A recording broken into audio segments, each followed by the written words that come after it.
Hi Virgo, welcome po sa ating channel at ito ang inyong daily kabay tarot reading for January 8, 2025. Please be reminded kung naka-resonate kayo, comment down. Kung hindi kayo naka-resonate, ibigay niyo po sa iba kasi channel reading po ito.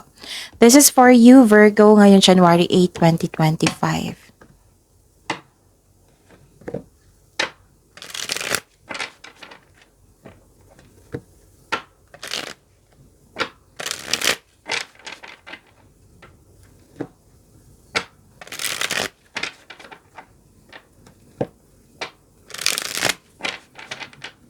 Para po ito sa inyo Virgo ngayong January 8, 2025. Maraming salamat po sa inyong patuloy na suporta at maraming salamat din po sa mga hindi nag-skip ng ads. Gamitin ang reading na ito bilang gabay lamang sa mga hindi pa nag-subscribe, subscribe na po kayo at click bell notification para malaman nyo na may bago tayong video. Para sa mga gusto magpa-reading po, may lumabas dyan sa screen nyo ngayon, panoorin nyo po at sundin ang instruction. Calling the attention sa mga suki ko dito na Virgo, open na po inyong monthly kabay tarot reading for January 2025. May 6 months from now reading tayo at love life reading po. So message me Virgo for schedule. Maraming salamat po. Spirits guide, mga ganap po para kay Virgo ngayong January 8, 2025. I need 3 cards po.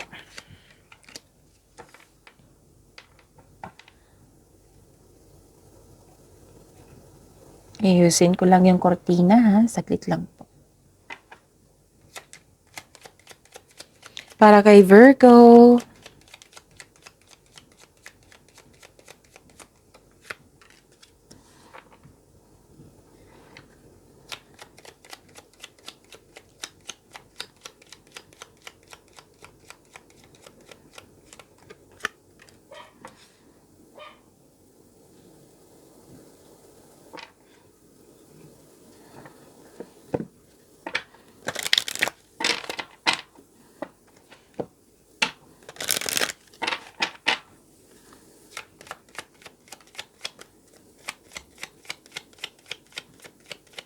Spirits Guide, mga mensahe po para kay Virgo ngayong January 8, 2025.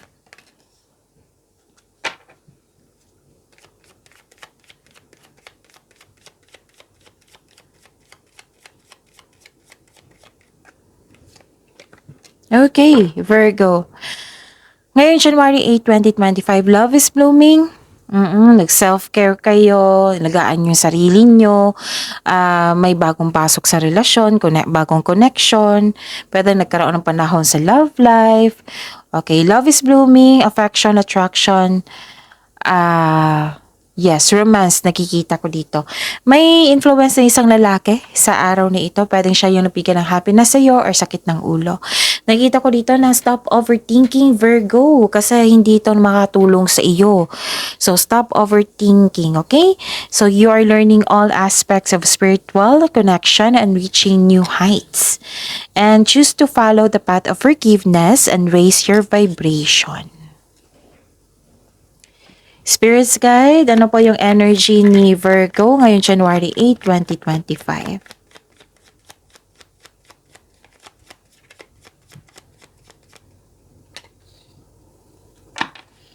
And the clarification of this card po.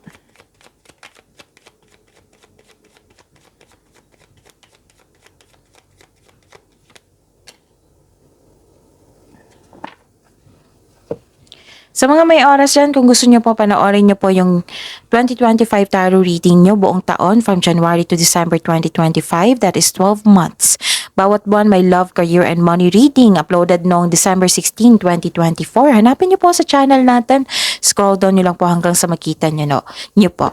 So may 3 video kayo tungkol sa inyong January 2025. Last week of December 2024 yun na-upload. Again, visit our channel, scroll down nyo lang po, panoorin nyo po kung gusto nyo po. Kung may narinig kayo or may nakita kayong repeating message, meaning to say pinupush ng cards yan, kasi ang ilan sa inyo hindi pa binigyan ng atensyon. Na kung maaari din po, bigyan nyo po ng solusyon at aksyon. Remember, Virgo, at the end of the day, alam mo na ikaw lang taong may kakayahan at responsable na gumawa ng sarili mong katotohanan at kinabukasan. So ano yung energy mo, Virgo? Nakikita ko dito na nagkaroon po ng possibilities, daydreaming, nagbuni-muni kayo ngayon, nag-iisip ng mga plano, pangarap sa buhay, nag-iisip ng mga desires mo sa buhay. Okay, nagpaplano ka na mag-level up. Marami kayong ideas. This is a blessing ha, big idea. So inspired kayo ngayon, nagpaplano ka ng para pag-level up, para magkaroon ng growth and expansion. And nakikita ko rin dito na nagkaroon po ng procrastination, lacking a solid plan. Pwede din na naka-encounter ka ng isang tao na immature, na mahirap kausap.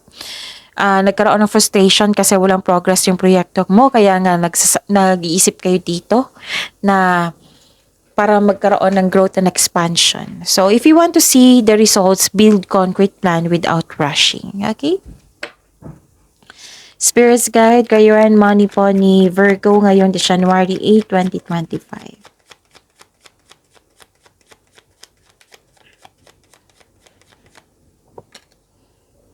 And the clarification of this card po.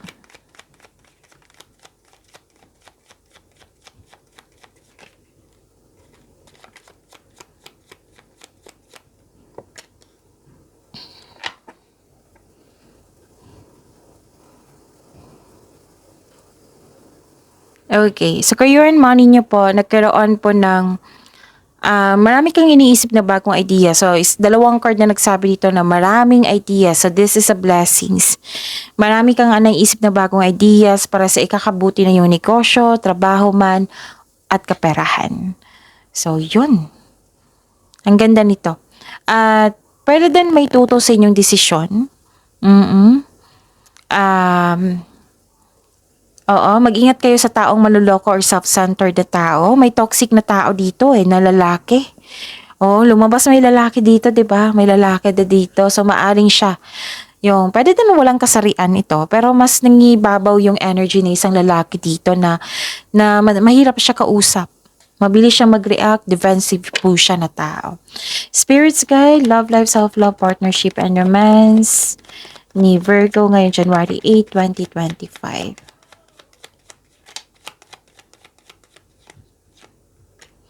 And the clarification of this card po.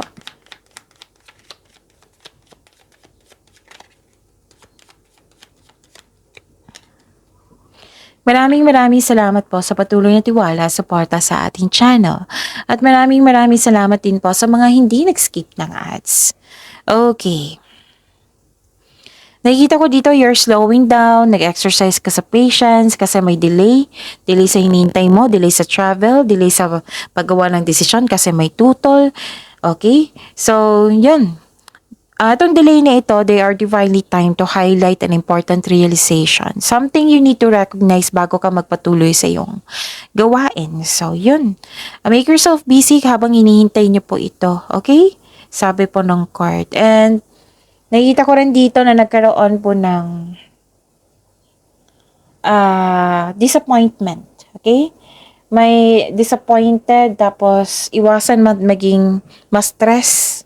Okay? Kasi you felt exhausted dito kasi may pasaway.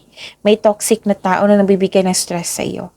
Pwede din naalala mo ito na nag-cause ito ng stress sa inyo, na nagbigay ka ng time and effort, na akala mo totoo siya sa iyo pero hindi pala. Ganun. So, yun.